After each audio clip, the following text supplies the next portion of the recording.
اور آج میرے عزیزوں اس بات کی بہت زیادہ ضرورت ہے، بہت زیادہ ضرورت ہے، اجتماعی طور پر سب دیکھیں کہ ہمارا مفاد کس میں ہے، امت کا کام کس میں ہو سکتا ہے۔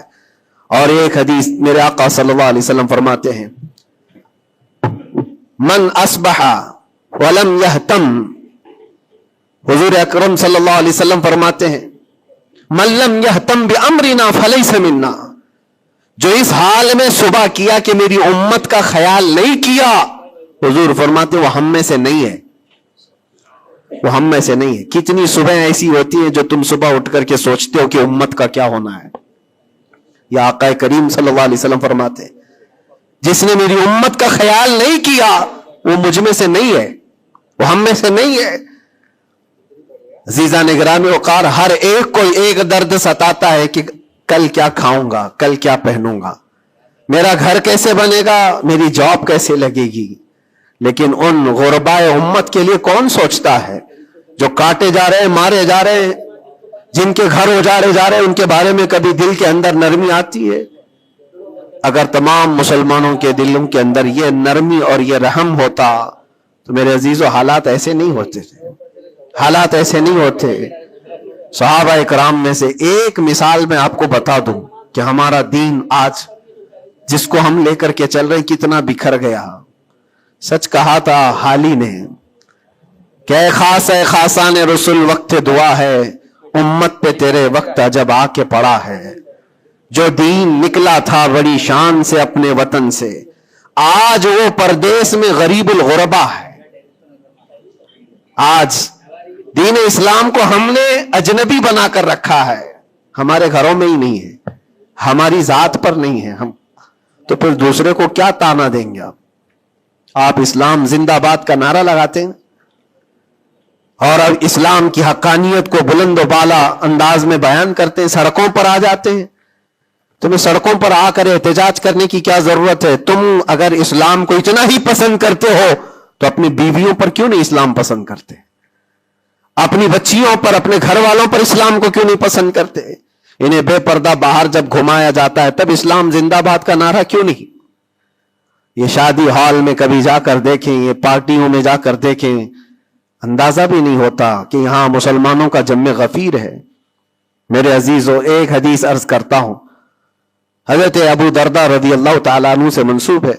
حضرت عمر فاروق رضی اللہ تعالیٰ عنہ کا زمانہ خلافت ہے اور عادل کے وہ بادشاہ ہیں، بیٹھے ہوئے تھے، ایک شخص کو پکڑ کر لایا گیا عدالت میں، کہا گیا کہ اس نے قرض لیا ہے اور یہ دیتا نہیں ہے۔ تو جو قرض خواہ تھے وہ بھی صحابی تھے، انہوں نے کہا کہ یہ اجنبی آدمی مدینے کا تو ہے نہیں، لیکن میں نے اس کو پیسے دیے تھے، یہ واپس نہیں لوٹاتا اور آئیں کائیں کرتا رہتا ہے، بہانے بناتا ہے۔ حضرت عمر فاروق رضی اللہ تعالیٰ عنہ نے اس اجنبی شخص سے کہا، اب تم کیا کہنا چاہتے ہو؟ تمہیں قید میں ڈال دیا جائے گا، تم اس کے پیسے ادا کرنا چاہتے ہو یا نہیں؟ اس نے کہا مجھے 2 دن کی مہلت چاہیے، میں جاؤں گا اور لا کر کے واپس اس کی رقم ادا کر دوں گا جو مجھ سے تقاضا کر رہے۔ حضرت عمر نے کہا کہ تو جائے گا یہاں سے چھوڑ کر اور واپس آئے گا نہیں آئے گا اس کا کیا بھروسہ؟ کوئی ہے تیری جو ضمانت لے گا؟ یہاں پر کورٹ بھی جب ہمیں بیل لیتی ہے تو ایک ضامن کھڑا کرتی ہے کہ اس کی ضمانت کون لیتا ہے، تو یہ تو پرانا دستور ہے۔ آپ نے پوچھا کوئی ہے تیری ضمانت لے گا؟ اگر تو نہیں آئے گا تو ہم اس کو پکڑیں گے۔ اس نے مجمع میں دیکھا کوئی اس کی پہچان والا تو ہے نہیں، تھا تو یہ مسلمان لیکن اس کے گہرے تعلقات کسی سے ہے نہیں۔ نظر ڈالا، اس نے کہا میں کسی کو پہچانتا نہیں اس میں سے، اور کون میری ضمانت لے گا؟ صحابہ اکرام بیٹھے ہوئے تھے، سب تو جانتے ہیں کہ ایک اجنبی ہے اور بھاگ گیا تو آئے گا نہیں، لیکن اس کے باوجود ایک صحابی ہیں حضرت ابو دردہ، کھڑے ہوتے ہیں، کہتے ہیں امیر المومنین میں اس کی ضمانت لیتا ہوں، میں اس کی ضمانت دیتا ہوں۔ کہا تم جانتے ہو اس کو؟ کہا جانتا تو نہیں، اتنا ہے کہ یہ مسلمان ہے، اتنا ہے کہ میرے آقا صلی اللہ تعالی علیہ وسلم کا غلام ہے۔ کہا کہ اگر یہ واپس 2 دن کے اندر نہیں آیا تو ابو دردہ نے کہا امیر المومنین آپ مجھے گرفتار کر سکتے ہیں، میں اس کی جگہ پر قید میں چلا جاؤں گا۔ تو آپ نے لکھوا دیا اور اس شخص کو چھوڑ دیا. جاؤ 2 دن کا تمہارے پاس ٹائم ہے, لوٹ آ جاؤ. وہ چلا گیا. لوگوں میں تو یہی مشہور تھا, ایک بار جو چھوٹ گیا وہ عدالت سے واپس کہاں آتا ہے, کب وہ کسی کے شکنجے میں آئے گا. 2 دن کا وقت گزر گیا اور شام ہو گئی, وہ آیا نہیں. مغرب کا وقت تھا, اس سے پہلے امیر المومنین نے کہلا بھیجا کہ ابو درداء سے کہو کہ اپنی گرفتاری دے دے. جس کی وہ ضمانت لیا تھا وہ آیا نہیں ہے. عدالت پھر سے لگی. قرض خواہ جنہوں نے قرض دیا تھا وہ بھی تھے, اور حضرت ابو درداء کو لایا گیا. کہا کہ میں تیار ہوں. وہ نہیں آیا, لیکن ابھی عدالت ختم ہونے سے پہلے دیکھا کہ وہ شخص واپس لوٹ آیا, مال بھی لے کر کے آیا, اور کہا کہ امیر المومنین مجھے تاخیر ہو گئی, میں معافی چاہتا ہوں, راستہ ایسا تھا ویسا تھا, لیکن میں لوٹ آیا اور جس کی یہ امانت ہے وہ واپس کرتا ہوں. حضرت عمر فاروق رضی اللہ تعالیٰ عنہ نے فرمایا ٹھیک ہے, جس کا قرض ہے, جس کے تم نے لیے تھے اس کو لوٹا دو. اس نے جب وہ قرض خواہ جو صحابی تھے ان کو لوٹانے کی بات کی کہ آپ کی امانت آپ لے لیں, تو کھڑے ہوئے اور کہا کہ میں معاف کر دیتا ہوں, جو تو نے لیا تھا اس کو میں نے معاف کر دیا, جاؤ. تو حضرت عمر فاروق رضی اللہ تعالیٰ عنہ فرماتے ہیں کہ پھر یہ مجلس دیکھی تو اس اجنبی شخص سے پوچھا, تو چاہتا تو بھاگ جاتا, تو چھوڑ کر چلا جاتا, واپس نہیں آتا تو کون پکڑ کر لاتا, تو کس علاقے کا ہے یا کہاں جاتا, واپس کیوں آیا. جانتے ہو اس نے کیا جواب دیا, امیر المومنین آپ سچ کہہ رہے ہیں, میں ایسی جگہ چلا جاتا جہاں سے لوگ مجھے پکڑ کر نہ لاتے, تھوڑی سی رقم ضرور تھی, میں بچا کر کے چلا جاتا, لیکن دل میں یہ خیال آیا کل کو دنیا یہ کہے گی رسول اللہ کے غلام دھوکے باز ہوتے ہیں. کہیں اللہ کے نبی صلی اللہ تعالی علیہ وسلم کے اوپر کوئی انگلی نہ اٹھائے کہ حضور کا غلام ایک مسلمان دھوکہ دیتا ہے. اس لیے میں واپس لوٹ آیا, میرے لیے دنیا حقیر ہے, میرے مصطفیٰ کی نسبت بہت بلند ہے. امیر المومنین نے ابو درداء سے پوچھا کہ اے ابو درداء, تم ایک اجنبی شخص کی ضمانت لینے کو تیار ہو گئے, تمہارے اندر کیا جذبہ آ گیا ایسا. ابو درداء نے کہا امیر المومنین میں نے دیکھا یہاں پر حالات ایسے کہ اس کو پہچاننے والا کوئی نہیں, اور اگر ہم میں سے کوئی بھی نہیں اٹھتا تو یہ شخص اور اس کے بعد آنے والی قوم یہ کہتی حضور پاک صلی اللہ علیہ وسلم کے غلاموں میں مدد کرنے کا جذبہ ختم ہو گیا ہے. نبی پاک صلی اللہ تعالی علیہ وسلم کے غلاموں میں مدد کرنے کا جذبہ چلا گیا. کوئی اگر یہ تانا مارتا, اسی لیے میں کھڑا ہو گیا. زیادہ سے زیادہ کیا ہوتا کہ میں قید میں چلا جاتا, لیکن میرے نبی کی ذات پر کوئی انگلی تو نہیں اٹھا سکتا. حضرت امیر المومنین نے اس صحابی سے پوچھا تم نے قرضہ معاف کیوں کر دیا, اور عدالت میں مقدمہ کیا تھا, معاف کرنا تھا تو پہلے کر دیتے. آپ نے کہا کہ میں اس کو پہلے پہچانتا نہیں تھا, لیکن یہ جب 2 دن کا موقع لے کر گیا بھی اور واپس لوٹ آیا بھی, تو امیر المومنین میرا تو یہ حق بنتا ہے کہ میں اس مسلمان کا قرض معاف کر دوں. اس لیے کہ میرے دل میں بھی یہ خیال آیا کہ اگر میں معاف نہ کرتا تو کل کو دنیا یہ کہتی کہ رسول اللہ کے غلاموں میں معاف کرنے کا جذبہ بھی چلا گیا.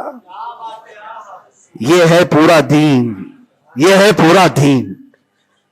ایک دوسرے کو معاف کرنے کا جذبہ, ایک دوسرے کی مدد کرنے کا جذبہ, اور وعدے کو مکمل کرنے کا جذبہ, یہ کل ملا کر کے دین بنتا ہے.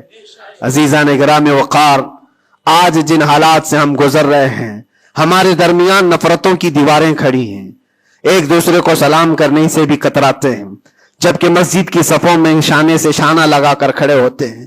پھر وہ کون سا جذبہ ہے جو مر گیا ہے یا ختم ہونے کو آ گیا ہے؟ زندہ کرو.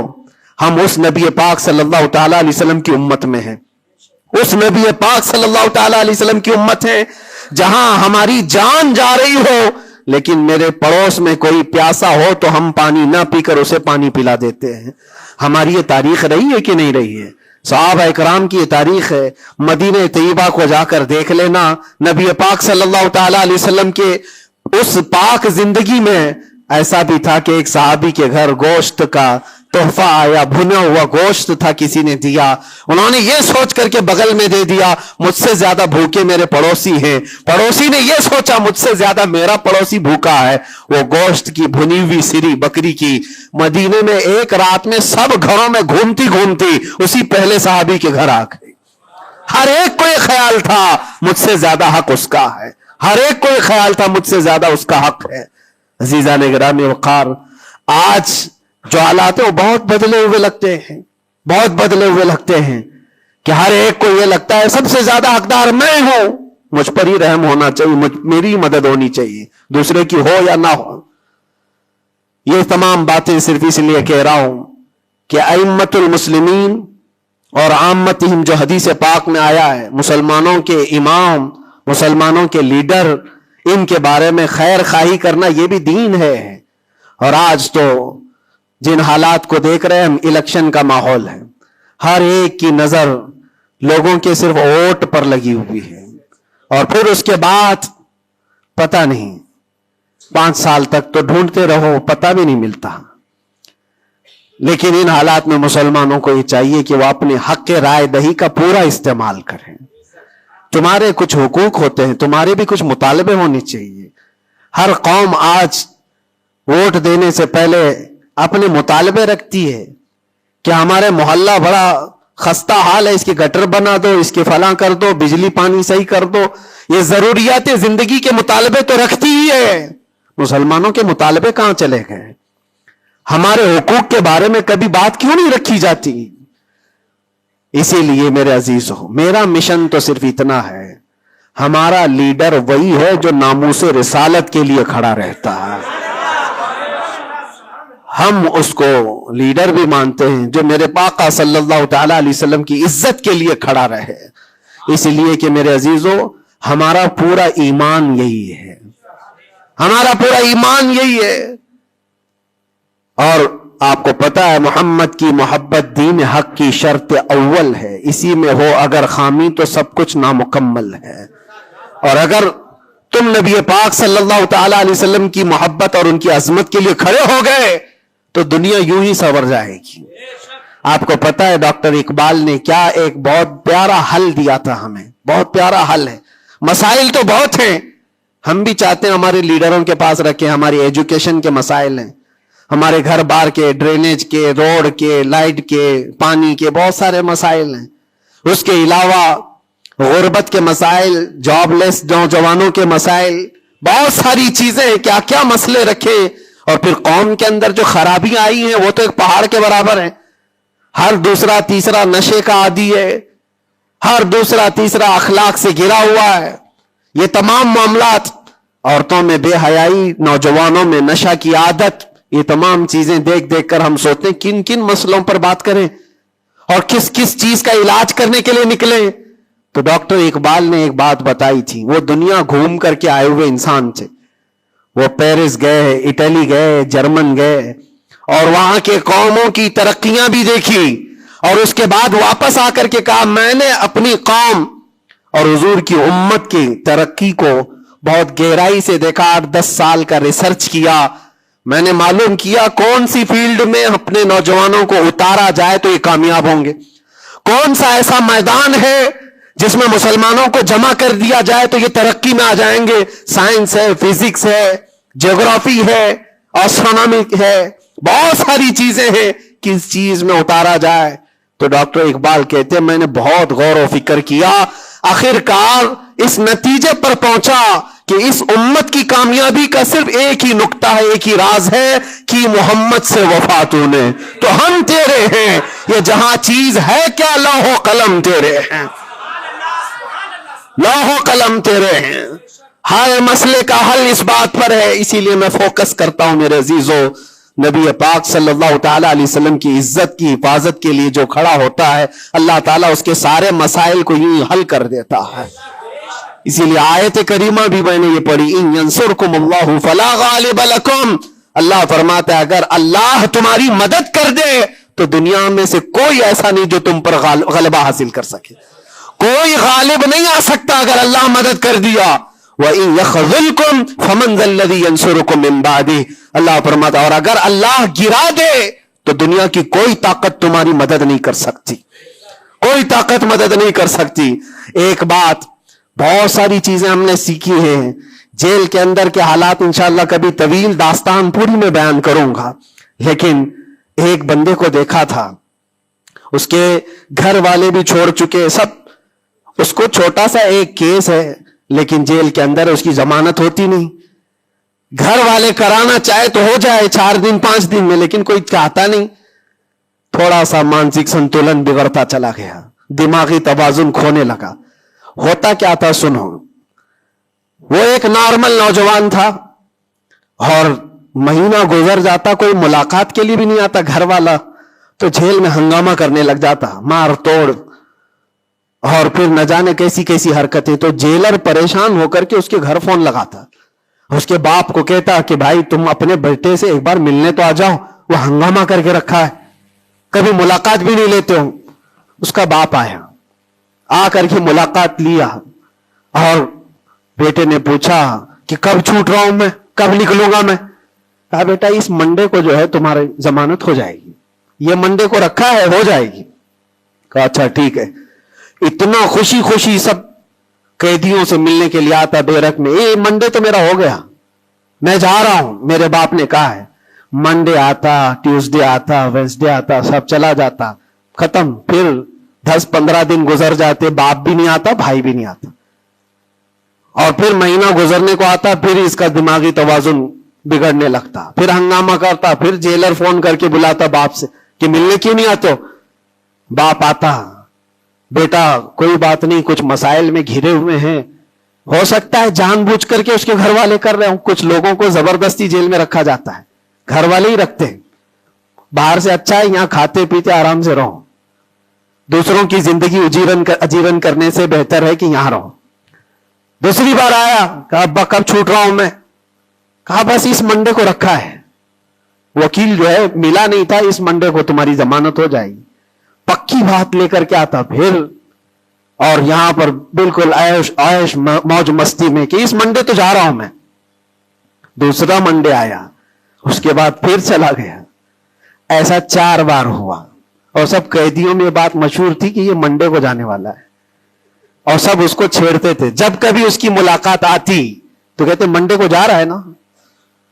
یہ بات مذاق کے طور پر چلتی رہتی تھی، لیکن کسی کے ساتھ ہم مذاق کرتے ہیں، یہ نارمل لائف ہوتی ہے۔ لیکن اس لڑکے کے متعلق میں نے ایک بات سیکھی، 4-5 مرتبہ ہوگی بات ہے، وہ ملاقات لے کر کے واپس آ رہا تھا، ابھی اس نے کچھ کہا ہی نہیں، ساری بیرک میں سب بولنے لگ گئے کہ منڈے کو ہے نا تیری ضمانت؟ تو اتنا چڑ گیا، کیا پتا اس کو بہت ہرٹ ہوا، تکلیف ہوئی، اس نے گرج کر کے چیخ کر کے کہا، گالی دے کر کے کہا قیدیوں کو کہ تم سب گھرے ہوئے لوگوں ایک بات میری سن لو، خدا جس دن میرا لکھ دے، جس دن لکھ دے، اس دن سب کے منہ تمہارے کالے ہوں گے اور کوئی مجھے دروازے میں اندر نہیں رکھ سکتا۔ جس دن میرے چھوٹنے کا وہاں سے آ جائے پروانہ لکھا ہوا کہ یہ دن یہ بندہ چھوٹنے والا ہے، اس کے بعد وہ کہتا ہے مجھے یہاں کا پرائم منسٹر بھی نہیں روک سکتا۔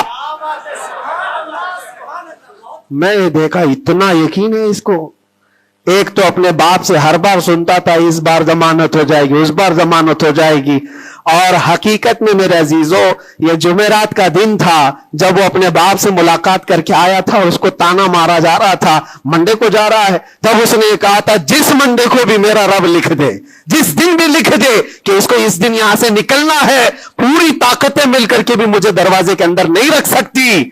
اتفاق کی بات ہے اسی منڈے کو اس کی ضمانت بھی ہو چکی تھی، وہ جا بھی رہا تھا، بسترے اٹھایا، سارا سامان اٹھایا، اور سب کو پلٹ کر کہنے لگا دیکھا حقیقت میں جو بیل ملتی ہے، جو ضمانت ملتی ہے، وہ رب ذوالجلال کے فیصلوں سے ہوتی ہے۔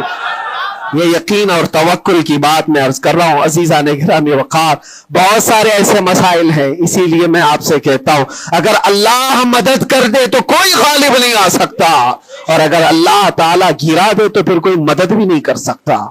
اسی لیے اللہ تبارک و تعالیٰ کی مدد کس کے لیے آتی ہے وہ بھی قرآن کہتا ہے وَكَانَ حَقًّا عَلَيْنَا نَصْرُ الْمُؤْمِنِينَ، ہم نے اپنے اوپر لازم کر لیا ہے کہ ایمان والوں کی مدد کریں گے، اور ایمان والا ہے کون؟